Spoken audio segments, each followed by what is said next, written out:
Hola, bienvenidos a todos. Buenos días, saludos en esta ocasión de mi parte desde México, pero saludos desde toda Iberoamérica para quienes están siguiendo esta transmisión y además la van a poder ver en diferido. Esta conversación entre empresarios, entre consultores, consultoras de toda Iberoamérica respecto a uno de los sectores que a quienes observamos con atención el desarrollo de las empresas familiares y de la recuperación económica de nuestros países después de estos retadores 2020 y 2021, vemos como un pilar fundamental la agroindustria, las empresas del sector que sostienen las bases de nuestra economía. Así que con ese interés es que hoy los hemos convocado. Me da muchísimo gusto y estoy muy agradecida con los empresarios que se han dado esta mañana para conversar entre ellos y para dejar plasmadas estas ideas que sin duda alguna les serán de mucha utilidad a las familias empresarias, académicos e investigadores del ramo de las empresas familiares que van a consumir este contenido también en los próximos días. Mi nombre es Diana Torres, les doy la bienvenida como anfitriona de esta conversación desde México en mi flamante calidad de directora del Centro Mexicano de la Familia Empresaria y arrancando las funciones del centro en este nuevo periodo con esta conversación. Así que permítanme presentar a quienes nos van a acompañar esta mañana en un panel que tendrá 2 momentos. Explico la dinámica brevemente.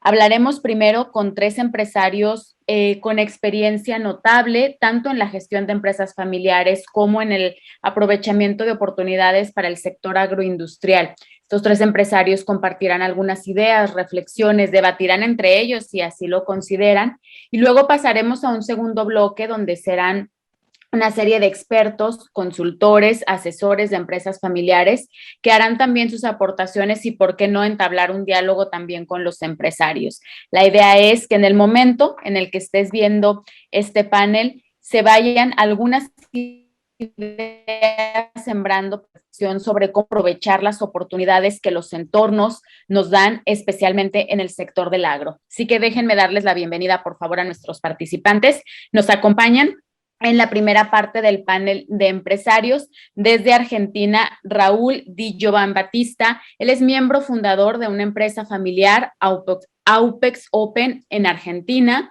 Tiene más de 25 años dedicándose a la automatización y el control de procesos en esta industria y es miembro, a través de su empresa familiar, de diversas organizaciones nacionales e internacionales como el Clúster Tecnológico de Villa María, entre otros. Desde Brasil nos acompaña también Emanuel Gómez, miembro de una familia empresaria de tercera generación ya en el ramo agrícola. Emanuel tiene experiencia trabajando en grandes transnacionales como Adidas y General Motors. Aquí mi paisano desde México y muy querido empresario en la industria agro de nuestro país, José Luis Mesa Villarreal, miembro en segunda generación de una empresa familiar del ramo agrícola, con una amplísima experiencia también en el sector financiero, que ahora José Luis nos contará lo interesante de esta mezcla de roles con la experiencia entre el mundo financiero, banquero y el agroindustria, con un perfil de muchísima creatividad e innovación que los ha llevado a su industria a ser Premio Nacional Agroalimentario, el Premio Nacional TIF. Así que Raúl, Emanuel, José Luis, bienvenidos. Gracias por estar acá con nosotros. Al contrario, muchas gracias a ustedes por la invitación, es un honor. Muchas gracias. Un honor para nosotros también. Pues, ¿qué les parece si empezamos y nos ponemos en contexto brevemente? Porque, bueno, estamos hablando de experiencias desde todo el continente. Me gustaría primero abrir un espacio para que sentemos las bases de la discusión y nos cuenten desde sus países hoy cómo están viviendo las empresas familiares en el sector del agro, el sector del agro en general. ¿Cómo se está llegando al último trimestre de 2021? ¿Cuál es la reflexión que han hecho después de este tiempo para saber desde dónde lo están viviendo y a partir de ahí detonar la discusión? ¿Les parece? Pepe, ¿quieres empezar? José Luis Mesa Villarreal, ¿nos quieres contar cómo están viviendo, cómo ves ahora el sector desde nuestra realidad en México y así vamos pasando la voz al resto del continente? Muchas gracias, Diana. Mira, nosotros en México, y yo creo que pues a nivel prácticamente mundial, estamos yo creo que en un entorno como algunos expertos le llaman el entorno VUCA, de alta volatilidad, de alta incertidumbre. de alta complejidad también y de ambigüedad. Obviamente el tema obedece, por un lado, a la pandemia que estamos viviendo desde, digamos, aquí en México, concretamente marzo 2020, marzo del año pasado. Entonces ya tenemos prácticamente un año y medio con esto y a final de cuentas, pues yo creo que hemos sabido integrarnos a esa ola con mucho trabajo, con mucha dedicación, estudiando y viendo retos y oportunidades. Por otro lado, también pues, tenemos una gran incertidumbre por parte de las políticas públicas que a lo largo de estos últimos 3 años nos han cambiado bastante, tanto leyes como ahora iniciativas nuevas a la Constitución. Así que, pues, la verdad es una tarea nada fácil y nada agradable. Sin duda nos han sacado, y no diría yo de nuestra zona de confort, porque nunca lo hemos estado, pero sí se han puesto variables muy diferentes a las que anteriormente estábamos viviendo, Diana. Muy bien, qué interesante, porque entiendo el entorno retador desde el externo, pero en el caso particular, desde tu experiencia en México, un factor interno también a considerar. Raúl, me gustaría escuchar desde su experiencia en la empresa, en la familia y en el entorno de su país, cómo están viviendo, cuál sería el panorama que ustedes plantearían desde esa experiencia para el sector agro en estos momentos. Bueno, acá en Argentina coincido en muchos de los conceptos que mencionaba José Luis recién. Argentina viene de un proceso de cambio de gobierno hace 2 años atrás. En cuanto se dio el cambio de gobierno, bueno, con la pandemia evidentemente que complicó muchas las cosas. En Argentina la mayoría de las empresas son empresas familiares, con lo cual, bueno, tuvo mucho impacto este último año y medio. Y en este momento estamos con una mayor incertidumbre todavía porque Argentina está atravesando un proceso eleccionario. Hace poquito tiempo atrás, bueno, ya se celebraron las primarias, las elecciones primarias, y a mediados de noviembre vamos a tener las elecciones generales para renovar parte del Congreso.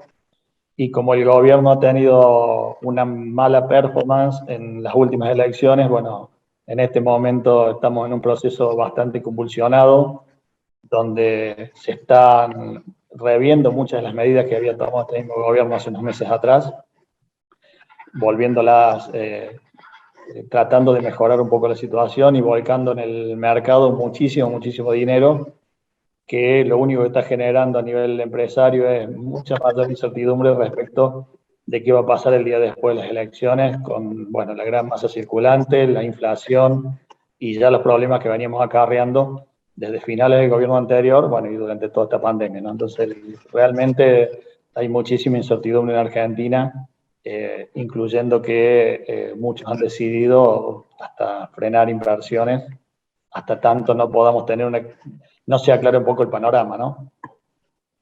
Ya, qué interesante, Raúl. Muchas gracias. Emanuel, bienvenido. Buenos días. Me encantaría escuchar su opinión desde Brasil. ¿Cuál sería, en primera instancia, un panorama para entender su experiencia desde aquel país? ¿Cómo está hoy el sector del agro llegando al final del 2021? Buenos días. Buenos días. En primer lugar, le peço desculpas pelo meu espanhol não é tão perfeito como os de ustedes, pero yo creo que me faço compreender. El mercado brasileño en el sector primario estaba muy bien, estaba indo interesante, estaba mejorando bastante hasta la vaca loca. Yo no sé si ustedes tuvieron conocimiento, pero la soja, el valor estaba muy bueno, la carne, estaba con un valor muy bueno, estamos batiendo récord de exportación de carne. Entretanto, em início de setembro, houve um caso de vaca louca, pero é um caso específico e insignificante, pero o mercado de China se cerrou e agora eu creio que na próxima semana ele está aberto de novo. Então, as expectativas são No, son interesantes para el final de este año. Eu creio que ano que vem depende muito de nossas eleições também, como em México, em Argentina, dependemos de um mercado internacional, pero para nós nós temos um mercado de carne que 80% é mercado interno e 20% para exportação, e um mercado de soja muito aquecido com a China. Dependemos de câmbio, que para nós o câmbio é ruim para o mercado interno, para a soja é bueno. É um mercado muito desafiador e eu creio que está melhorando em relação aos outros anos. Qué interesante. Gracias, no sé si me Emanuel. Sí, yo creo que es bastante bien. Sí. Y gracias por el esfuerzo y la voluntad de participar, aún sabiendo el esfuerzo que implica no ser tu idioma nativo. Muy bien, muchas gracias. Y me parece bien interesante y quisiera tomar esta experiencia que nos cuentas, Emanuel, desde Brasil, para irme a la siguiente pregunta, que es, entiendo el entorno de oportunidades en función de las relaciones con el exterior. Hablas tú particularmente de China y creo que puede ser una realidad constante para todo nuestro continente, la importancia que el mercado chino y asiático en general está teniendo. Pero entonces me gustaría plantear lo siguiente: ¿qué tan preparados ven a las industrias locales ante estas oportunidades? ¿Qué nos ha faltado? ¿Qué hemos hecho bien? ¿Qué falta por hacer, más allá de lo que ocurra en políticas locales y de lo que ocurra en términos de sucesiones electorales en nuestros países? ¿Cómo ven a sus sectores? Pepe, ¿cómo ves al agro mexicano? ¿Qué tan listo está para tomar estas oportunidades? ¿Qué nos ha faltado? ¿Qué tan avanzados o retrasados estamos en carreras de innovación para poder aprovechar este entorno VUCA del que tú empezabas hablando? ¿Cómo lo ves tú, Pepe? Mira, sin lugar a dudas, el sector, como ahorita precisamente lo comentaban, yo creo que el 99% de las empresas agroindustriales en México somos empresas familiares. Y por alguna razón, Diana, nos ha faltado mucho el tema de la institucionalización de nuestras mismas empresas. Yo estoy completamente seguro que si nosotros como familias, siendo socios de las mismas empresas, nos ponemos de acuerdo, y eso ha sido cómo nosotros hemos sorteado precisamente los diversos entornos, porque este no es el primero que pasamos. El tema viene a ser desde hacer una empresa familia o familia empresa, en donde todos podamos compartir nuestras ideas, en donde todos nos sepamos escuchar, porque muchas veces las ideas que tiene una mujer son diferentes a las ideas que tiene un hombre. Las ideas que tienen las nuevas generaciones son diferentes a las ideas que tienen las generaciones pasadas. Hace unos momentos en la presentación mencionabas que estoy en una empresa de segunda generación y corrijo un poquito, es una empresa de tercera generación. Entonces, ha sido muy importante el establecer ese tipo de diálogos, número uno. Número dos, el tema que te hablaba yo de la institucionalización. Si no tenemos claro cada uno de nosotros como familia, como accionistas, como trabajadores, nuestro rol, entonces va a ser muy difícil ponernos de acuerdo. Y hemos visto cómo, y tal vez eso es a nivel mundial también, cómo las empresas de primer a segunda generación, pues prácticamente pasa menos de la mitad, y de la segunda a la tercera pasa otra vez menos de la mitad. Entonces, se han perdido familias, se han perdido empresas o se han vendido, etcétera, por no ponerse de acuerdo, por no escucharse y por no saber ser socios más que operadores, Diana. El tema de la institucionalización, entonces, es poner las reglas claras entre todos, poner las políticas, qué se puede hacer, qué no se puede hacer, qué conviene hacer, poner el tema de procedimientos también muy claro, y como te decía, el rol que cada uno desempeñamos. alguien puede ser el director general, pero tenemos que medirlo, tenemos que preguntarle, tenemos que tener un consejo de administración, aunque sea un consejo familiar, Diana, en donde nosotros concretamente nos juntamos muy periódicamente, contamos también con asesores externos, de tal forma que nos evite la ceguera de taller, como le llamamos al menos aquí en México, en donde estamos acostumbrados a ver los mismos procesos y en donde, a ver, de generación en generación las cosas se han hecho así. Bueno, vienen las siguientes generaciones y nos han propuesto la innovación, nuevos cultivos, nuevos oportunidades precisamente de generar mucho mayor riqueza dentro de la familia, dentro de la empresa y todo entonces pensando cómo profesionalizar a las empresas. Quiero terminar este comentario, Diana, en donde no solamente la institucionalización lo es todo, sino también la profesionalización de las empresas. Y debemos entender también que no por ser parte de la empresa tenemos derecho a operarla o tenemos derecho a dirigirla. Tenemos que tener el mejor talento y muchas veces el mejor talento no está dentro de la familia, por la razón que quieras. Entonces nos hemos dado la tarea de buscar por fuera asesores, directivos, administradores, etcétera, que cumplan con ese expertise y con las cualidades que nosotros necesitamos para ir entonces avanzando en el paso del tiempo. Qué interesante, Pepe. Y qué oportuno hablar de la profesionalización. Ahora me gustaría escuchar a Raúl y a Emanuel si coinciden en que tal vez desde mercados como los latinoamericanos, que es el caso de quienes estamos aquí ahora, sigue siendo el gran reto, ¿no? Poder estar a la altura de la profesionalización de las industrias que requieren luego estas oportunidades como los grandes mercados asiáticos u otras posibilidades de ampliación de mercados que se van dando en diferentes sectores.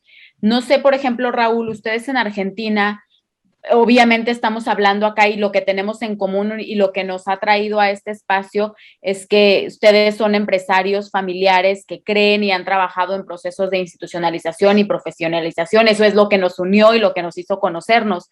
Pero desde ese llamado, por ejemplo, en Argentina, ¿cómo lo ven, Raúl? ¿Cómo está, qué tan preparada y profesionalizada está la industria del agro y la industria particularmente de las empresas familiares para encarar todos estos retos, en el caso de ustedes que nos contabas, internos y luego también oportunidades externas? Y acá en nuestro caso en Argentina, bueno, hablando primero del mercado, el complejo agroexportador es el más importante que nosotros tenemos y se da un hecho en el cual en general son grandes empresas, si bien son empresas familiares, son empresas que manejan grandes volúmenes y que están con un nivel de profesionalización alto y con adopción de tecnología de punta a nivel internacional. O sea, es un complejo que está muy bien preparado para venderle al mundo. Lo mismo ocurre con la carne. En la carne también se ha empezado un proceso de profesionalización ya hace unos años y también están muy preparados para poder exportar al mundo. El problema con el que nos encontramos hoy o que se encuentran ambas industrias es, por un lado, el alto nivel de retenciones que el gobierno impone a las exportaciones, como en el caso de la soja, por ejemplo, y el cierre directamente de las exportaciones de carne. Nosotros, al contrario de lo que está pasando en Brasil, el gobierno en este momento ha cerrado la exportación de carne, entonces también todo el proceso de profesionalización y de incorporación tecnológica que han tenido el sector de la carne, bueno, hoy se ve resentido por el hecho de que no están pudiendo exportar sus producciones, ¿no? Entonces hay un cierre total en ese sentido. Desde el punto de vista ya ahora del mercado en general y hablando de lo que son las empresas familiares, en Argentina se nota un cambio bastante importante estos últimos años. respecto de la necesidad que tenemos los empresarios de profesionalizar nuestras empresas y principalmente prepararnos, como decía José Luis, bueno, nosotros estamos en un proceso mucho más atrás de lo que él está en su empresa, nosotros recién estamos en primera generación, bueno, es cómo nos preparamos hacia el futuro, cómo incorporamos las nuevas generaciones. Y en ese sentido, cada vez más uno está, se abren espacios de debate, hay muchas empresas que contratan consultores, hay mucho networking entre las empresas, porque es una preocupación general y creo que todos los que estamos en los diferentes negocios ya estamos con la certeza de que si no nos profesionalizamos, si no nos preparamos para lo que viene y cómo las futuras generaciones se van incorporando a las empresas, bueno, las empresas van a tener una vida muy corta, ¿no? Entonces yo creo que hoy hay una toma de conciencia bastante importante, independientemente del sector en el que se encuentran las empresas, de que esto ya no es más una opción como podía ser antes, sino que es una necesidad para la propia supervivencia de las empresas, ¿no? Me haces pensar, Raúl, si estaremos ya en posibilidades de asegurar que el grado, o sea, dos cosas, que el grado de innovación y la velocidad de la innovación es directamente proporcional a la expectativa de vida que pueda tener la empresa. ¿Dirías tú que es así? Sí, según mi óptica, sí. Aquella empresa que no profesionalice, no incorpore tecnología, lamentablemente no va a poder estar preparada para el mundo que se viene, ¿no? Ya sea desde del simple hecho de adoptar tecnología para que sus trabajadores puedan realizar tareas en forma remota, lo que es el teletrabajo, o para que sus procesos puedan tener una mayor seguridad en la producción, garantizar que la producción va a ser estable. Toda aquella empresa que no incorpore tecnología va a sobrevivir o va a tener una vida muy corta y solamente va a poder atender nichos de mercado muy, muy chicos y que estén quizás alrededor de las empresas, pero no van a estar preparadas para el mundo que se viene. Ya. Eso tengo la certeza. Qué interesante y qué valioso escucharlo de voz de ustedes que lo están experimentando. Emanuel, ¿cómo ves esto en Brasil? ¿Qué tan profesionalizadas, qué tan preparadas, siguiendo la sintonía de esta preocupación, sientes a las empresas del sector agro en Brasil en términos de profesionalización, institucionalización en el caso de ser familiares, de adopción de métodos más tecnológicos, más ágiles, más innovadores? ¿Qué tan fuertes o cómo ves tú las bases de estos procesos de innovación en el sector en Brasil? Olha, em Brasil acompanha o resto do mundo, né? Então, no setor agro, é vital, é fundamental que haja sempre uma nova, estar aberto às novas tecnologias, porque as tecnologias que dão lucratividade para as empresas, que as mantenha vivas, não? Então, empresas familiares existem acá todos os tipos. Tem a empresa rural normalmente brasileira são de origem familiar, mas se elas não estão fazendo essa transição para uma profissionalização, onde há controle de custos, controle de uma estratégia a curto, médio e longo prazo, elas não têm vida longa. Como qualquer outra empresa que não seja rural, nós necessitamos de controle e de uma profissionalização. Não quer dizer que o membro da família seja o melhor. Se há pessoas mais capacitadas no mercado para trazer e incorporar a sua empresa, esses devem ser contratados para melhorar e manter a empresa viva, né? E competindo. Em relação ao mercado, nós temos um grande desafio no Brasil, que é de infraestrutura. Necessitamos de melhores estradas, portos, internet no setor rural. Com estas melhorias conseguiríamos ser mais competitivos e conseguir produtos mais baratos para exportação, que é o nosso grande negócio, né? Entiendo de manera general y como factores comunes el llamado a la profesionalización interna del que han hablado los tres, pero también luego de adopciones tecnológicas y de adopciones de metodologías, es decir, no nada más tiene que ver con prepararnos, elegir el talento adecuado, sino luego también hacernos de las herramientas externas suficientes. Y ahí no sé qué tan retador está siendo, creo, para los mercados latinoamericanos la adopción temprana u oportuna, ya no sé si temprana, ya no sé si ahora hablar de adopción tecnológica es algo temprano, pero más bien oportuno de tecnología. Raúl, yo sé, por ejemplo, que tú has trabajado de una manera importante en todo el tema de incorporación tecnológica. ¿Cuál sería tu visión respecto a cómo ves al mercado latino? ¿Cómo ves tú en Argentina las posibilidades de verdaderamente tener a tiempo los métodos de innovación y las herramientas tecnológicas?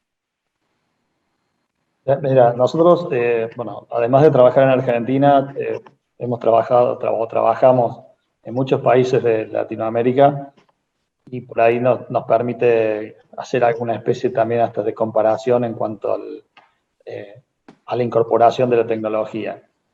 Argentina, por diferentes motivos, el sector agroindustrial principalmente, incorporó mucha tecnología de punta ya hace muchos años, principalmente porque adoptar tecnología en algún sentido también es, quizás está mal la frase, pero es un buen negocio para las empresas. El incorporar tecnología permite no solamente que un proceso pueda funcionar en forma automática, sino también hacerlo de una manera más segura. Y hoy, además del nivel de producción de cualquier tipo de empresa, lo que el mercado valora principalmente también es cómo esa empresa se relaciona con las personas y el medio ambiente. Entonces, el hecho de incorporar tecnología es sumamente importante también por ese tema. Cada vez más vemos empresas, o nosotros que quizás estamos del otro lado del mostrador, somos proveedores de tecnología, vemos que cada vez más las empresas están poniendo sobre la mesa cómo uno protege al personal que trabaja, cómo se relaciona con el medio ambiente, cuál es el nivel de seguridad general hacia la población, cómo es el impacto hacia la población. Entonces, el hecho de la tecnología tiene en este caso un doble valor. Por un lado, el hecho de que ayuda evidentemente a la producción, hace que el producto se realice siempre de la misma manera, lograr altos niveles de calidad, pero por otro lado también es cómo nos relacionamos con todo el mundo exterior más allá del producto. Y eso también hoy está siendo cada vez más valorado por diferentes mercados del mundo. Entonces creo que el tema de tecnológico tiene hoy esa doble visión, ¿no? Que más allá de que es necesario para poder elevar los niveles de producción, incorporar tecnología, creo que también es una cuestión de qué tipo de empresa uno quiere, ¿no? Cómo se muestra al mundo. Y eso también es muy, muy importante. Hoy tener un proceso automatizado, de nuevo, más allá de que puede garantizar el nivel de producción y la calidad del producto, tiene mucho que ver con cómo yo cuido a la persona que está trabajando conmigo, cómo yo cuido a mi colaborador. Hoy el hecho del modelo, por lo menos, que muchos tenemos en mente, uno no tiene empleados, tiene colaboradores. Entonces, ¿cómo los protejo? ¿Cómo protejo el medio ambiente, que es lo que les voy a terminar dejando a mis hijos? Y cómo un problema que yo pueda generar dentro de mi industria, por no tener un cierto nivel de automatización, puede afectar al entorno que me rodea, ¿no? Me encanta, Raúl, escucharte porque creo que hay algo que acá en el Centro Mexicano de la Familia Empresaria hemos conversado mucho, y tú lo hablas desde la incorporación tecnológica. Yo vengo del mundo de las humanidades, pero me hace mucho sentido porque creo que tiene que ver con una nueva forma de entender las empresas. Lo que tú decías, va más allá de la producción, de la optimización de recursos, tiene que ver con cuál es el tipo de empresa que quiero vivir, que quiero heredar. Y creo que también tiene que ver con esta reflexión desde el consumidor, ¿no? Hoy vemos patrones de consumo que tienen más que ver con la adopción de una filosofía de vida, con sumarse a una causa social en la que se crea, a consumarse a condiciones sociales de cuidado humano, ambiental, animal, de género, de infancia, es decir, de muchos otros factores que van más allá de cuál es el mejor producto por el menor costo disponible, ¿no? Entonces creo que escucharte decir desde tu experiencia que la tecnología también suma, es un factor que suma a la construcción más, me voy a atrever a decirlo, más filosófica de nuestras empresas, de qué queremos ser como empresas, más allá de lo que producimos y a qué costo lo producimos. Creo que ahí hay una reflexión que también tiene que ver con innovar, ¿no? Porque a mí me parece muy interesante esta visión de la innovación, que luego nos hemos comprado la idea de que innovar tiene que ver con meter máquinas. E innovar hoy, tu reflexión me hace pensar, tiene que ver con entender las nuevas formas de consumo. Y es más, en el agro, hoy ustedes lo están viendo, toda una nueva forma de consumo que por otro lado, por ejemplo, para un cierto sector, es entre menos tecnologizado mejor. Y ahí hay otra forma de consumo, ¿no? De todo el tema de regresar a lo local, a los procedimientos tradicionales, a lo manual, a lo artesanal. Pero creo que entender esas nuevas formas de consumo también es un reto interesante para las industrias que están a la vanguardia y que entonces mezclan las oportunidades tecnológicas y de innovación con ese entendimiento de esas nuevas formas de consumo. Me gustaría ir perfilando un par de rondas de cierre con las, yo les propongo el siguiente ejercicio, a ver qué les parece a nuestros tres empresarios, y sería ir perfilando, bueno, desde sus experiencias, qué retos ven, qué necesita el sector agro en sus países, qué necesitan sus empresas para compartir nuestras necesidades y nuestros retos comunes. ¿Y qué ofrecemos también? ¿Qué experiencias desde sus países, desde su empresa han ido bien, han funcionado? De tal forma que podamos hoy a lo mejor irnos con la sensación de haber escuchado desde 3 puntos del continente, necesidades que hay, pero también ideas, casos de éxito, metodologías que han sido exitosas y relevantes para llevarnos un poco a la reflexión de las dos partes. Así que, no sé, Pepe, si nos quisieras compartir, por ejemplo, desde México y desde tu experiencia, ¿qué nos hace falta? ¿Qué crees que tenemos todavía como materia pendiente? ¿Y qué nos ha salido bien que pudiéramos dejar sobre la mesa de discusión para que el resto de los espectadores se lo lleven también como una reflexión positiva? Gracias, Diana. Nosotros tuvimos, y eso nos ayudó muchísimo, hace varios años cuando se formó el TLC, el Tratado de Libre Comercio entre Estados Unidos, México y Canadá.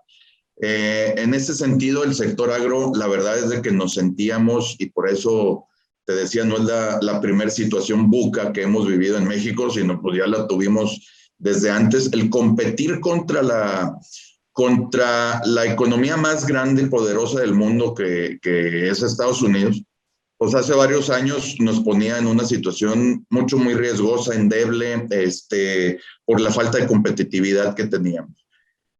¿Qué hicimos bien? Yo creo que, y ahorita se mencionaba el tema social, que me gustó mucho, Raúl, y ojalá lo podamos adoptar y seguir tocando, porque es importantísimo. Todos tenemos una hipoteca social que compartir y que pagar. ¿Qué hicimos bien para integrarnos al Tratado de Libre Comercio desde aquel entonces? Precisamente incorporar la tecnología, incorporar la innovación también, reinventarnos. Entonces, los temas de producción, ¿cómo los llevamos hacia la alza? Pues precisamente incorporando nuevos sistemas de riego, el uso y manejo del agua, que es importantísimo, y sobre todo en la región en donde nos encontramos nosotros, que es la parte norte del país de México. El otro es también tecnológicamente hablando el mejor uso de la genética, y genética hablando desde las semillas, si es que somos agricultores, o de la genética hablando de los animales. Entonces un continuo innovación, desarrollo, búsqueda, la capacitación es importantísima también, porque Muchas veces también pensamos que ya lo sabemos todo, que sabemos producir y que nos ha ido bien relativamente. Bueno, hay muchas cosas nuevas que si no nos vamos capacitando continuamente y tenemos esa humildad de decir, está muy difícil saber todo de todo. Esa es una cosa. La otra, ¿qué recomiendo yo? ¿A quién le ha ido bien al sector exportador? Y hablo del sector exportador, llámese cárnicos, llámese agrícolas, sobre todo de frutas y verduras, y desde luego los que tienen valor agregado. Sobra resaltar el tema de la producción de cerveza y de la producción de tequila en nuestro país, que se han sabido adaptar y han llevado esos mercados ahora sí que bastante lejos. Para poder exportar, entonces, ¿qué fue lo que hicimos? ¿Y qué es lo que recomiendo a las empresas que lo hagan? El tema de obtener certificaciones, Diana. Y muchas veces las empresas no se quieren certificar porque dicen, oye, es que me van a venir a molestar, me va a salir costoso, voy a tener que cambiar mi modelo de negocio, mi forma de hacer las cosas, etcétera.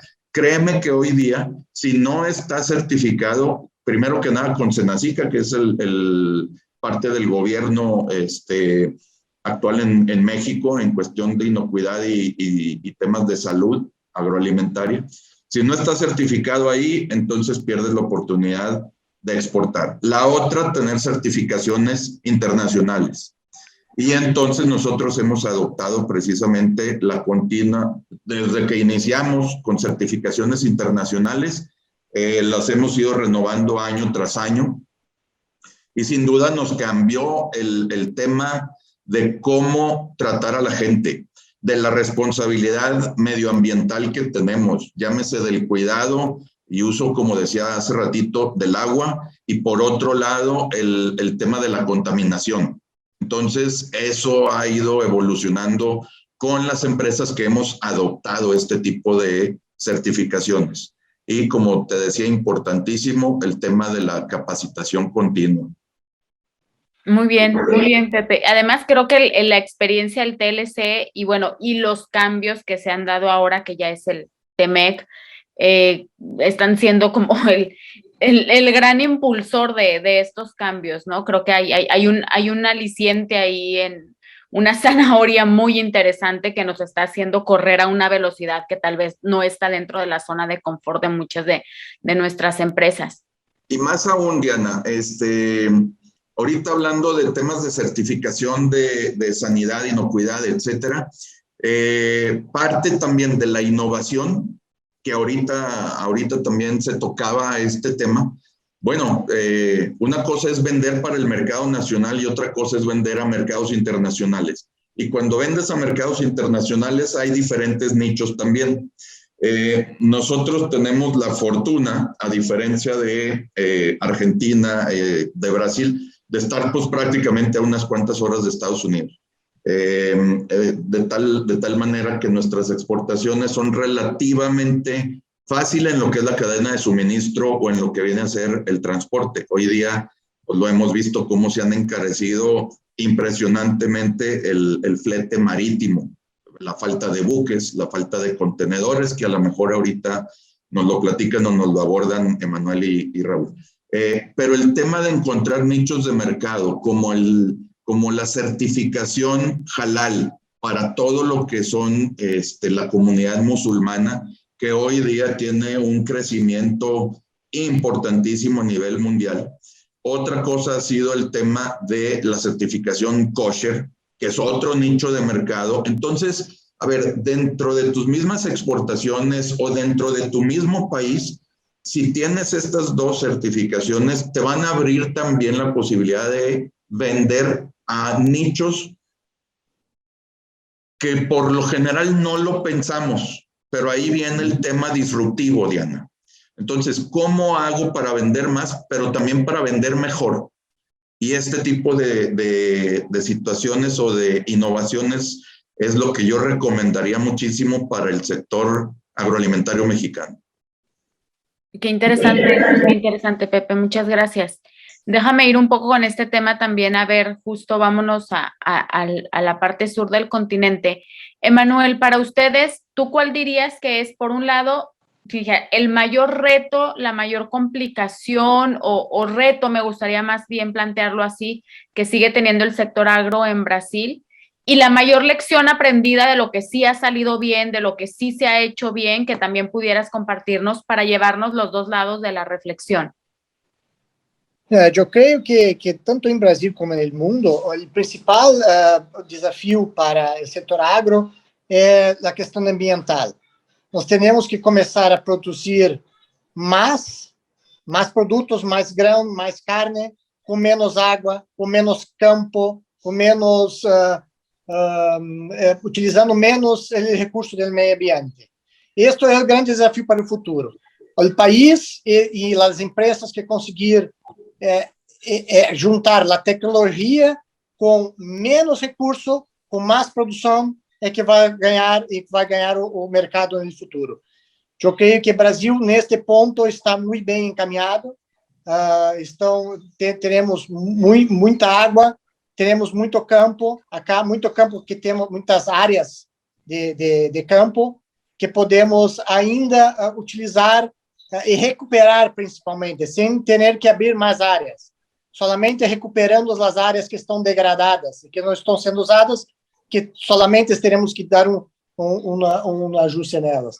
O grande tema, o grande problema no futuro é esto, producir más con menos recursos.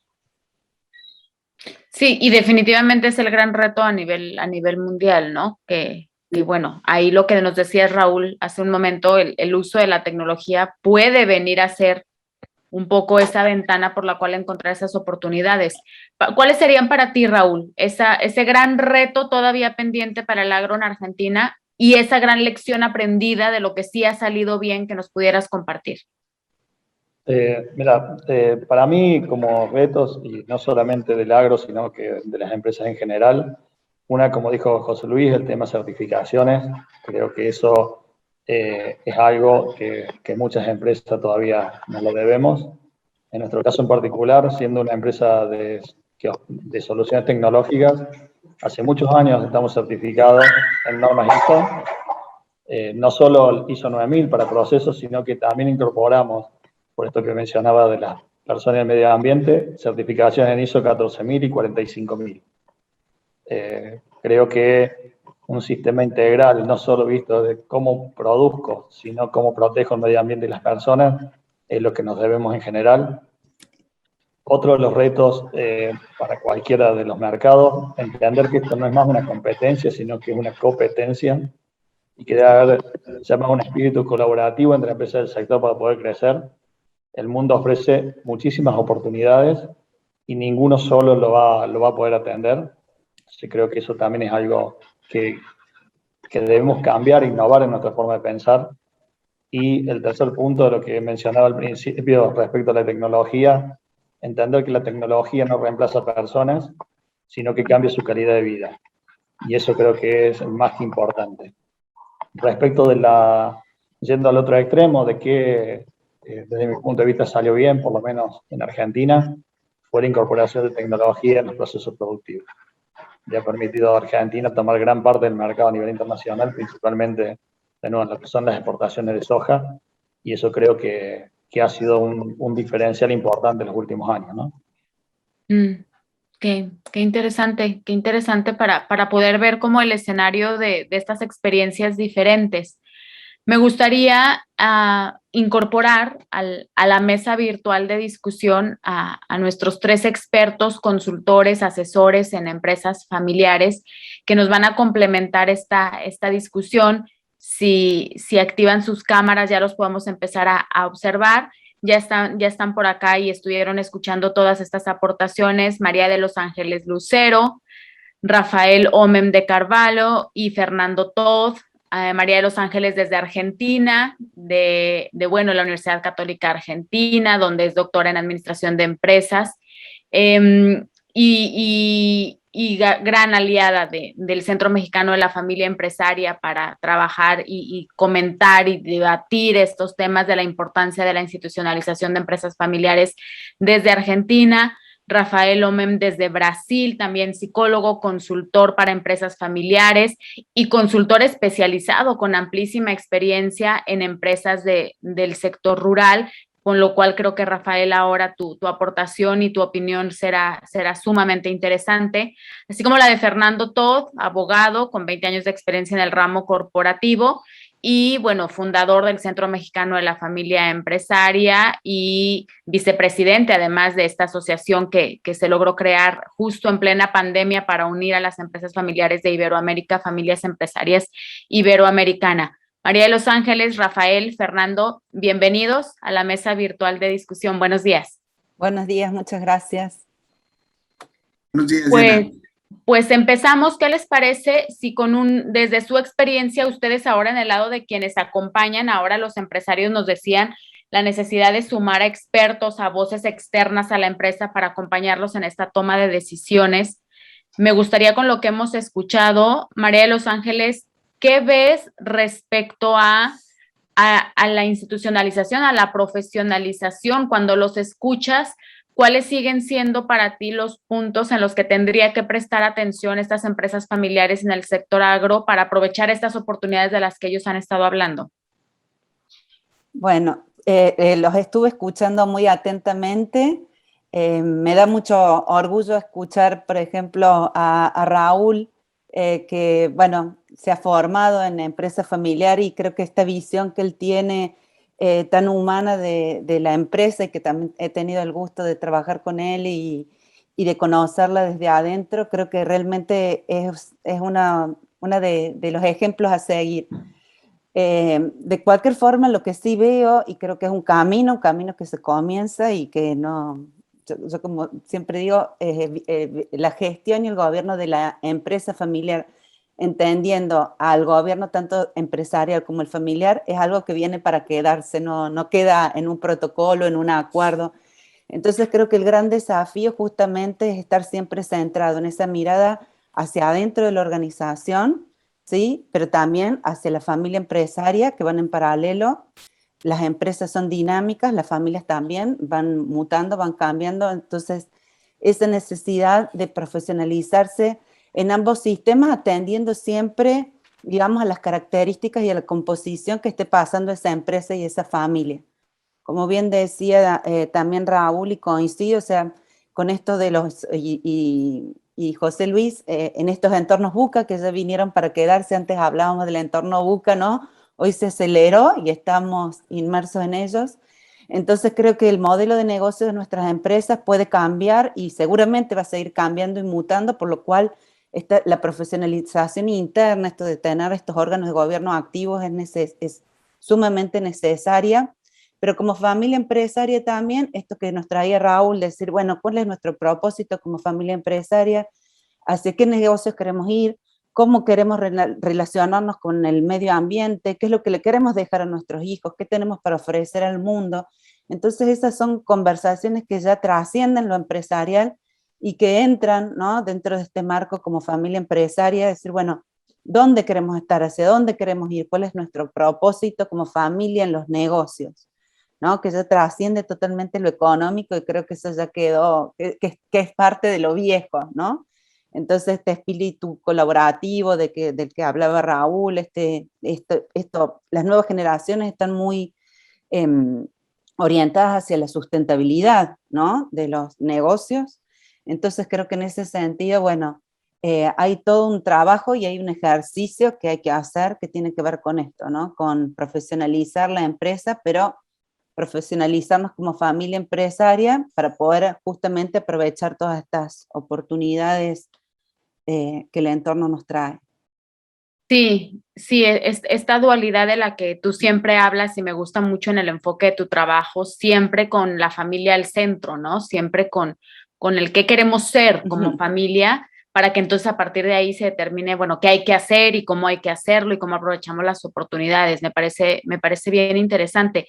Rafael, en tu experiencia muy enfocada a empresas de todo tipo, pero con una experiencia particular en empresas del sector rural, del sector agro, cuando escuchas estos escenarios diversos en toda Latinoamérica, ¿cuáles serían hoy, desde esa experiencia, pues como los grandes pendientes, el to-do list para las empresas familiares que están en este sector, para que les permita aprovechar las oportunidades? ¿Cuál es tu ojo de experto y de consultor que dirías, esto es en lo que hoy tienen que poner atención? Dale, bueno, primero, Diana, te felicito por la excelente conducción de nuestra conversación, excelente. Y bueno, me encanta muchísimo también compartir un poquito de lo que estamos haciendo y de lo que pasa acá en Brasil, para que tengan una idea. Bueno, Brasil es un país de dimensión continental y creo que hoy estamos con un poquito más de 5 millones de propiedades rurales en país, ¿sí? Entre pequeños a grandes productores. 5 millones y un poquito más. Y acá lo que pasa es que el tema profesionalización del agro tiene así, en los últimos años, una búsqueda por algo, por una conciencia, una concientización de las familias por cuenta de que una necesidad de que se haga un cambio, y muchas familias tienen buscado hacer ese cambio, que no estamos tratando más, como hablaron bien nuestros invitados, no estamos hablando más de una quinta o de una estancia, pero sí de una empresa rural. Y por cuenta de ser una empresa, y como cualquier empresa, necesita trabajar con un plan estratégico, con presupuesto, con flujo de caja, con una visión empresarial. Y al mismo tiempo, muchas familias dependen financieramente de los recursos que van a generar esa propiedad o esa empresa rural. Mientras tanto que hay una conciencia de armar una estructura más profesional, pero eso es decir que no va a haber espacio para que toda la gente de la familia se meta dentro de la empresa, se meta a trabajar o a hacer algo en su quinta o su estancia, porque estamos hablando y tratando de una empresa. Entonces, acá en los últimos años sí hay un movimiento fuerte por esa búsqueda de estructurar y armar, y principalmente como también es una preocupación de nosotros que tratamos con ese tema de esa intersección entre familia y empresa, que es esa visión, no sé, una madurez mayor para que puedan mirar su estancia o su quinta como una empresa. Y ahí la familia propietaria requiere que tenga comportamientos, conductas y establecimiento de una relación profesional con su negocio, y no más una extensión de la propia familia. Yo soy de la familia, entonces yo tengo un sitio garantizado para estar en nuestra propiedad. Pero hoy no más, no es más, no se puede ser más así. Entonces hay sí una conciencia, hay una búsqueda acá con muchas familias a lo largo del país, con una búsqueda por herramientas, por estructuras, por procesos más profesionales, ¿sí? No sé si me explico bien. Sí, perfectamente.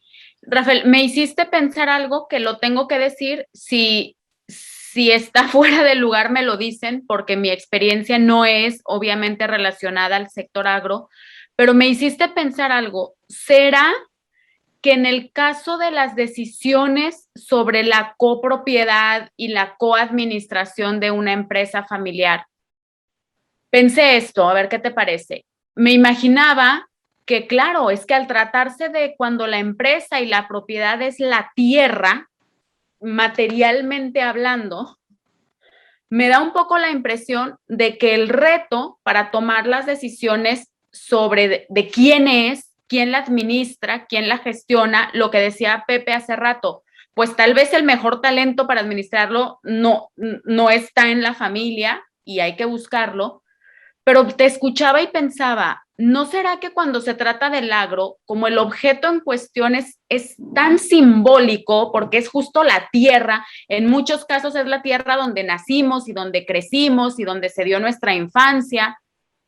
Eso lo hace, trae una carga simbólica que hace más duro y más difícil y más retador luego este desapropiarse para tomar decisiones más racionales, más profesionalizadas.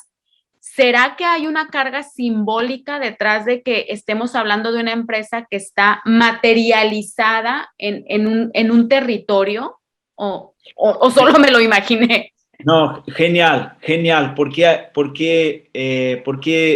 tocas en un punto re importante, que es una distinción entre la tierra, o sea, el patrimonio, la propiedad y la actividad rural, que son cosas distintas, porque la familia sí va a ser propietaria de la tierra, del patrimonio, pero no es igual a quien va a manejar y gestionar ese patrimonio. Como habló Emanuel en algún momento, y como habló súper bien también Pepe, si hay una necesidad de buscar gente de afuera más capacitada, que tenga más condiciones de manejar y gestionar eso de una manera más profesional, que se haga eso. Pero la familia es una familia propietaria, o sea, es dueña de la tierra, pero no es propietaria, entre comillas, no es propietaria de la actividad rural. Pero la actividad rural, yo hablo así, y yo hablo de una manera así: che, ustedes son dueños de una tierra, es una casualidad que ustedes ustedes necesitan contratar gente para manejar esa propiedad. Es una casualidad que un poco de esa gente es gente de la familia, pero de la puerta para adentro son empleados, son gestores, no son gente de la familia, pero fuera de la puerta sí, pero para dentro de la estancia, para dentro de la quinta, son empleados que tienen responsabilidades, tienen entregables, tienen una agenda de trabajo.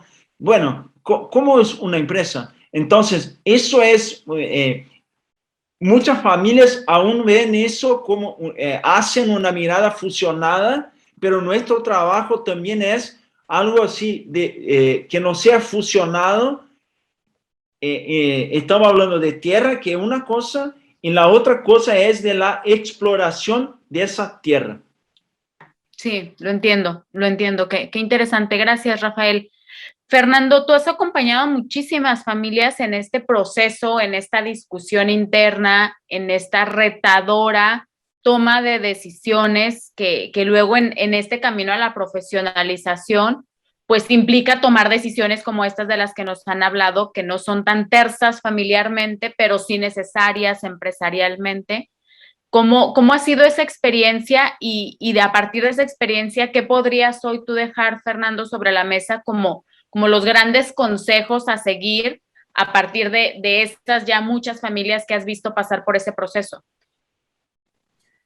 Bueno, Diana, muchísimas gracias. Yo creo que es un poquito el diagnóstico que encontramos hoy. Yo lo partiría en cuatro pilares muy importantes que pusieron sobre la mesa todos los empresarios, y creo que fueron muy asertivos al hacerlo. Por un lado, los acuerdos de la familia.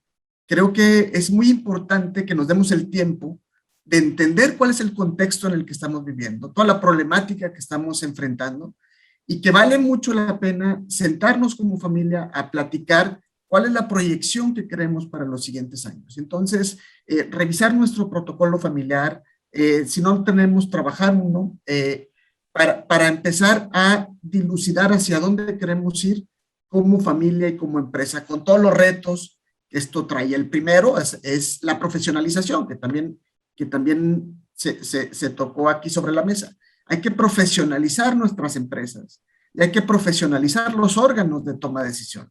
Por un lado, un consejo de administración, un consejo de familia, y que vayamos entendiendo cómo el tema tecnológico nos está afectando y qué vamos a hacer para reaccionar.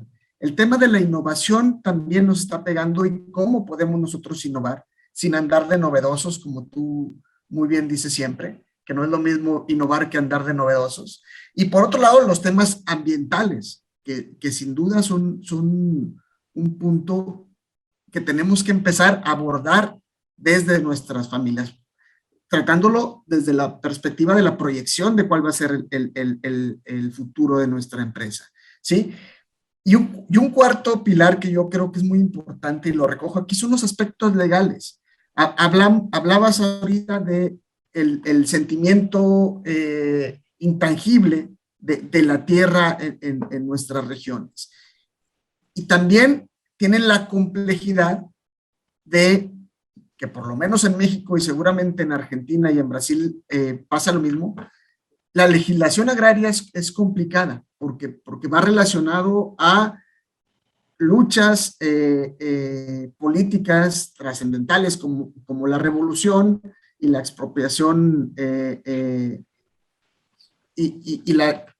México la elaboración, la constitución de los ejidos. Y entonces todo eso, si no lo tenemos muy bien identificado y muy bien amarrado desde un punto de vista legal y jurídico, se complica la relación en la familia, en la toma de decisiones y en la proyección a futuro. Entonces yo creo que estos 4 temas son muy importantes y son algunos de los que nos pusieron aquí en la mesa los empresarios y yo creo que fue un diagnóstico muy acertado. Muy bien, gracias. Pepe, ¿tienes un comentario para aportar? Nos encantaría escucharlo. Sí, gracias, Diana. Mira, me gustó mucho ahorita la aportación de Rafael, cosa que comparto totalmente. Debemos de quitarnos el tema emocional, o sea, como empresario, siendo familia empresaria, debemos de quitarnos el tema emocional. Y como lo describías tú hace ratito, oye, es que es mi tierra, tengo un aprecio por ella, etc. Sí, pero no deja de ser una empresa. Y ahí es en donde debemos de separar precisamente ser empresario y ser el socio o el dueño de. Entonces, que quede muy claro, ese es un punto de vista muy personal, que quede muy claro que las empresas no son generadoras de empleos familiares. O sea, a ver, es muy típico, al menos aquí en México, en la zona en donde nosotros nos encontramos en Torreón, es muy típico que el siguiente director general o gerente o administrativo, lo que sea, es el hijo del fundador. Y después de ahí, la tercera generación, entonces brinca a ser también director general. Y de ahí, entonces sí, pero tengo 3 hijos. Entonces, o sea, los 3 les tengo, entre comillas, que dar empleo. No es así, Diana. El tema es trabajar por la estrategia familiar de lo que se quiere de la empresa para que la empresa perdure. Porque si no va a ser un continuo, como de aquí las vacas, que estamos en una cuenca lechera muy importante, estamos ordeñando la empresa con la misma familia. Y entonces estamos descuidando a la empresa por atender solamente a la familia o las necesidades de la familia. Cosa que en una tercera generación, pues ya no es nada más una persona como fue el fundador, luego son 3, luego son 9, luego y te va creciendo la pirámide. No va a haber empresa, digo, sí habrá, pero va a estar muy difícil empresa que aguante una cuarta, una quinta generación en donde todos vienen a incorporarse a la empresa. Número 1 y 2, importantísimo. Quien trabaje para la empresa, desde mi punto de vista, tiene que tener las suficientes credenciales para poder hacerlo. Entonces, tiene que tener una expertise, tiene que tener una vocación, importantísimo, y sobre todo, la pasión de trabajar por y para la empresa y familia. No se deben, como decía ahorita Rafael, no se deben mezclar. Entonces, dentro de la sala de consejo, dentro de las decisiones, que una cosa es, no por no trabajar dentro de la empresa vas a dejar de tomar decisiones porque eres socio, eres accionista y tienes todo el derecho de participar en el consejo para la toma de una compra, una expansión, una venta, etcétera. Eso no te quita el derecho de propiedad. Entonces, sí son cosas importantísimas que debemos analizar y a lo mejor puntualizar, a lo mejor dentro de este foro o en el siguiente. Muchas gracias. Gracias, Pepe. Creo que muchas economías y muchos consultores de empresas familiares quisiéramos empresarios con esa claridad de diferenciación de los dos conceptos, ¿no? Porque no deja de ser como un gran reto la diferencia de la emocionalidad familiar con la visión y la estrategia empresarial. María de los Ángeles, adelante. Sí, no, yo lo que quería sumar es que creo que justamente tiene que ver con eso, ¿no? Con entender en qué instancia estamos en el ciclo de vida y en la etapa fundacional, emprendedora. En la primera generación un poquito se mezcla todo esto y mucho más en el agro, ¿no? Como que toda la familia empieza a trabajar y ese es su sustento, pero bueno, a medida que van pasando las generaciones, como decía José Luis, es justamente entender que esas prácticas que nos ayudaron en un comienzo, en una etapa emprendedora, ya hay que cambiarlas y profesionalizarlas, y que no todos los miembros de la familia van a poder trabajar o porque no tienen el talento o porque tampoco desean. Entonces yo creo que ahí es sumamente importante, por lo menos lo que yo por ahí le recomiendo a las familias empresarias del agro que asesoro, es poder dividir lo que es la tierra, ¿sí?, de la explotación y ponerlo quizás hasta en sociedades diferentes, pero que también, o sea, quien hereda la propiedad, la tierra, pueda cobrar su renta, o sea, que la empresa también pueda, digamos, pagar a quienes son los dueños de la tierra por el uso de la tierra. Y qué mejor que sea la familia empresaria que la va a cuidar y que existe todo este amor y este cariño, ¿no? Pero bueno, pero que la explotación, sí, se maneje de una manera diferente en otra empresa quizá, y bueno, con todas estas herramientas de profesionalización, como lo son, y bien decía José Luis, para entrar en la empresa, bueno, si tengo descripción de puestos, organigrama, mediciones para poder, poder medir como uno más, entonces sí, pero creo que tiene que ver con eso también, ¿no? Con entender el ciclo de vida e ir incorporando, por ahí Fernando podrá ayudarme más, es decir, las herramientas para poder separar lo que es la tierra en sí de la explotación, ¿no? Ya, qué interesante, gracias. Rafael, adelante, por favor. No, gracias. Solo un pequeño aporte que en ese tema, porque acá es fuerte, re fuerte, el tema sucesión. Y cuando estamos trabajando y asesorando las familias del agro, siempre apuntamos la distinción que existen dos tipos de sucesión. La sucesión del patrimonio, que es un tema jurídico, principalmente jurídico, y la sucesión de la exploración, de la actividad rural, como habló bien Ángeles, que organigrama, los puestos, responsabilidades, los roles de la gente que va a estar metida en el día a día, en la parte operativa de la empresa rural. Entonces, el tema sucesión, y acá ese aporte que me parece interesante poner así, que existen dos tipos de sucesión: de la sucesión del patrimonio, que va en una estructura jurídica para ordenar y organizar lo que se refiere a la herencia y la organización junto a los herederos de esa tierra, de ese patrimonio, y la sucesión de la actividad, que va a estar vinculada a competencias, como habló Ángeles también, a un diseño claro de un organigrama, de algo que va a aportar y generar valor para la empresa, y no crear puestos y espacios para emplear gente de la familia solo por única razón generar empleos para la familia. Eso no se puede. Ese pequeño aporte. Gracias. No, que es fundamental, ¿no? Recuerdo en algún otro espacio de estos que hemos tenido para discutir estos temas, nunca olvidaré que alguien alguna vez dijo que hay miembros de la familia cuya mayor aportación es no participar a la empresa, ¿no? Es decir, es cobrar sus rentas, porque en la medida de que eso es porque sus talentos, sus creatividades, sus dones son otros y seguramente serán mucho más productivos al servicio de otros propósitos, pero creo que esa diferenciación en la toma de decisiones me parece fundamental. Pues me gustaría irnos acercando a un cierre conjunto y he pensado hacerlo a manera de que todos los que nos están viendo ahora o que lo verán en diferido a partir de las plataformas en las que lo vamos a distribuir, pues nos vayamos con un consejo, aunque sea de esos que luego Fernando dice que hay consejos que le escucho decir, es que eso ya implicaría factura. Bueno, pues no importa si es así de valioso y nos vale la pena estar acá un sábado por la mañana. Si desde la experiencia de ustedes como empresarios, porque quiero empezar con los empresarios, le pudieran dejar de empresario a empresario un consejo a otra industria, a otro sector a otra empresa de este sector en otros países, un consejo para poder sortear este entorno retador, este entorno incierto, pero las posibilidades de crecer están ahí.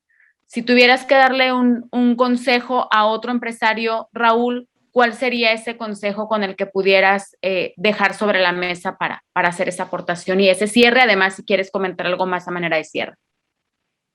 No, fundamentalmente lo que estuvimos hablando. Profesionalicen las empresas y prepárense para la sucesión. De eso va a depender de la vida de la empresa, ¿no? y de las relaciones familiares. Así que creo que eso es, en mi opinión, una de las cosas más importantes, ¿no? Muchísimas gracias, Raúl. Aprovecho para irnos despidiendo. Muchísimas gracias por tu aportación. Felicidades por la experiencia y esas decisiones valientes que es evidente que se han tomado dentro de tu empresa. Muchas gracias. No, muchísimas gracias a ustedes, un gusto. Gracias. Pepe, déjanos un consejo para otros empresarios que pudieran tomarlo y a partir de ahí generar sus reflexiones. Gracias, Diana. Mi consejo es lo que dije hace un momento. Sí, estoy de acuerdo con la profesionalización, número uno, con los planes de sucesión que bien tocaba Rafael hace ratito. El programa de sucesión de la dirección de la empresa, de la ejecución, etcétera, es una cosa, y el programa de sucesión de los bienes, digamos, patrimoniales, societarios, etcétera. Entonces, para mí el mejor de los consejos debe ser el que, si están en primera generación, ese fundador vaya incluyendo y preparando a sus sucesores, llámese empleados o llámese patrimoniales, pero que los incluya, que no deje fuera ni a las mujeres, ni a la siguiente generación. Todos tienen talento, todos tienen mucho que aportar, y el ser humilde para escucharse y para aceptar otra vez que si hay algo seguro en esta vida es que nos vamos a morir, no somos eternos, y más nos vale como fundadores ir preparando entonces a quien nos va a suceder en la gestión y en la estructura accionaria o propietaria de la empresa. Muchas gracias, Pepe. Emanuel, me gustaría escucharte. ¿Cuál sería un consejo que desde tu experiencia de tu propia empresa familiar le darías a otros empresarios en nuestros países de este sector para enfrentar este entorno y para seguir creciendo como ustedes lo han hecho? Bueno, primeramente yo gostaria muito de agradecer, que aprendi muito com vocês. Eu creio que tenha colaborado um rato com vocês. Pero o que eu posso recomendar é uso de tecnologia. Temos que usar cada vez mais a tecnologia. Temos que ter paixão pelo que fazemos, muita paixão em qualquer ramo de atividade que estamos. Temos que ter muito cuidado com o meio ambiente, para não degradar, conseguir produzir mais com menos recursos, e temos que ter planejamento. Isto é fundamental neste setor e em qualquer outro que estamos inseridos. Y muchas gracias más una vez. Gracias, Emanuel. De verdad quisiera decir qué gratificante, y creo que ustedes lo sienten también, es escuchar a empresarios que les está yendo bien, que están aprovechando estas oportunidades, y escucharlos hablar de la preocupación por mantener la armonía en sus familias, escucharlos hablar de la ocupación por preservar el patrimonio de sus familias y crecerlo con un tema de bien social. Pero de verdad, qué valioso y qué gratificante es escuchar a empresarios del sector agro hablar de que todo eso, muy bien, pero preservando el planeta, preservando este mundo en el que vivimos, preservando básicamente el futuro de la casa que esperamos y deseamos tener para nosotros y para nuestros hijos. Creo que eso desde este espacio siembra una semilla de esperanza para saber que a quien le está yendo bien, quien está haciendo las cosas correctas como ustedes y como muchos de los que nos están viendo, pues lo están haciendo con una conciencia de futuro, y eso es muy esperanzador. De verdad, gracias y felicidades por eso. Y me gustaría ir entonces al lado de los consultores. Fernando, ¿cuál sería ese consejo escuchando estas experiencias? Sé que eres un creyente fiel del tema de la institucionalización, de la puesta en papel de esos acuerdos. ¿Por dónde empezaría que la empresa, la familia que nos está escuchando? ¿Cuál sería el consejo que hoy dejarías? Diana, primero agradecer a los empresarios que integraron el panel. Creo que fueron aportes muy, muy valiosos y que pueden ayudar. Yo empezaría, y este sería mi consejo, tenemos que sentarnos con la familia a específicamente platicar. Tenemos que abrir la comunicación en casa para dos cosas particularmente. Primero, para acordarnos de la historia. ¿Qué fue lo que hicimos que nos llevó a estar aquí sentados? ¿Qué hemos hecho bien? ¿Cuáles son las enseñanzas que tenemos? ¿Cuál es la historia de la familia y de la empresa familiar? Que en el ramo de la agricultura van siempre relacionados. Y cómo es que lo queremos y qué es lo que vamos a aportar cada uno de nosotros para que esto que nos imaginemos sea algo que podamos ir concretando. Decía Harari que los humanos logramos conquistar la tierra por nuestra habilidad de trabajar en conjunto, en grandes grupos y de manera flexible. Y esto es posible gracias a la imaginación, ¿sí? Porque establecemos metas a futuro y trabajamos para alcanzarlas. Esa es la invitación a las familias, que lo hagamos y que lo hagamos valer.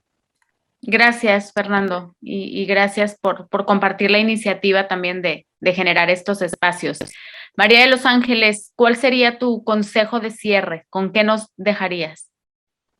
Bueno, coincido con Fernando que hay que definir siempre, a mí me gusta decir, este propósito como familia empresaria, ¿no? Esa pasión, eso que nos une, y a partir de ahí para emprender este camino hacia la profesionalización, no solo a mí me gusta distinguir de la empresa familiar y también de la familia empresaria.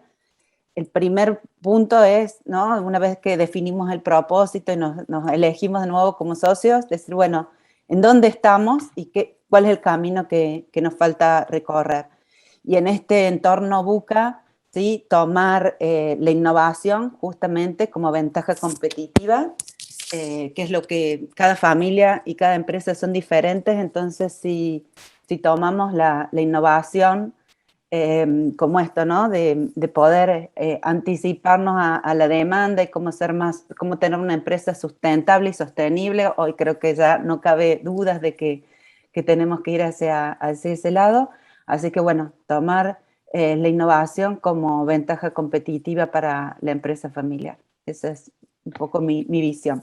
Gracias, Ángeles, gracias. Rafael, nos gustaría escucharte en esta reflexión y consejo de cierre. Dale. Bueno, a mí me encantó muchísimo ese espacio y me parece que la importancia que existe en ese intercambio de culturas, de realidades distintas y el cuánto que se puede aprender con ese cambio de vivencias y experiencias distintas. Bueno, como consejo, a mí me parece, y acá en Brasil hay una particularidad que las familias de empresas rurales se fundieron, y muchas familias se fundieron por no haber un preparo por la cuenta de la sucesión del patrimonio. O sea, se murió el fundador, los herederos decidieron vender todo, dividieron el patrimonio y 2 años después estaban todos endeudados, reendeudados. Hay mucha historia acá así, que es una lástima, lastimosamente existe eso, aún existe eso. Entonces, como consejo así, preparar y educar la gente de la familia, los propietarios y los futuros propietarios, los herederos, que sepan a gestionar bien y aprendan a gestionar bien ese patrimonio. Porque acá hay un dicho que es así, de entendimiento, que la tierra no se vende y la tierra no se divide. O sea, para que esa gente pueda seguir alrededor o involucrado con su patrimonio, eso necesita haber un proceso de educación, de preparación, de concientización. Entonces, una preocupación número 1 es preparar la gente de la familia para que sepan gestionar bien y con responsabilidad su patrimonio, que por cuenta de eso, la consecuencia va a ser esa mirada más profesional para una empresa rural, que ahí la gente que va a manejar eso va a ser la gente, no importa si va a ser de la familia o no, pero la gente más competente que se pueda sumarse a esa estructura empresarial. Sí, es un gran reto, ¿no? Y además hay contextos culturales, particularmente en muchos de nuestros países en Latinoamérica, que hacen todavía más fuerte ese reto. Pero coincido que con diálogo, con escuchar otras experiencias, creo que hoy todos nos vamos después de esta mañana como con esa esperanza alimentada, esas ideas detonadas, esa energía que genera el escuchar a otros que les ha ido bien, que sí lo han podido hacer. Dicen que lo primero para lograr algo es primero imaginarlo, como decía Fernando, pero luego ver que a otros sí les ha sido posible, porque eso le dice, ¿no?, a nuestro cerebro que entonces sí es posible, porque sí ha ocurrido, y que si a otro le ocurrió, pues nos puede ocurrir a nosotros. Yo les agradezco muchísimo que en esta mañana ustedes hayan sido parte de esta posibilidad para que este diálogo se dé, y otros muchos empresarios, emprendedores, herederos de familias empresarias en este sector puedan escuchar de ustedes estas experiencias. No me queda más que agradecerles. Si alguien más quisiera hacer un comentario de cierre, es momento de hacerlo antes de despedirnos. ¿No? Ángeles, adelante. Sí. No, bueno, agradecerles, creo que es una experiencia sumamente rica, esto de poder compartir no solamente con otros expertos, sino también con otros empresarios que en mi caso particular, bueno, no los conocía. Así que, bueno, agradecer al Centro Mexicano por esta oportunidad de poder compartir, debatir y bueno, dar una mirada desde nuestro país de esta experiencia para poder aprovechar realmente todas las oportunidades que creo que tiene América Latina. Somos países emergentes, pero con muchísimas oportunidades. Creo que es la gran oportunidad para América Latina y más para este sector, que creo que es el almacén del mundo. Así que bueno, a profesionalizarse para poder aprovecharlos. Así que muchísimas gracias por poder darme la oportunidad de compartir este espacio. Gracias, Ángeles, a ti por siempre traer esas aportaciones. Acá nos dejan un mensaje también. Gracias por las aportaciones muy interesantes. Y bueno, pues gracias a todos los que han estado acá esta mañana, a quienes han visto esta emisión en diferido y han encontrado aquí alguna idea de inspiración, que sepan que esa es la intención de las plataformas del Centro Mexicano de la Familia Empresaria, generar estos espacios donde a partir de las experiencias podamos sumar esfuerzos y podamos fortalecer a nuestras economías a partir del fortalecimiento de nuestras familias empresarias. Muchísimas gracias a todos los que están presentes ahora en vivo, a los que lo están viendo en otro momento. Les deseo que tengan un excelente fin de semana. Nos encontramos pronto. Hasta luego.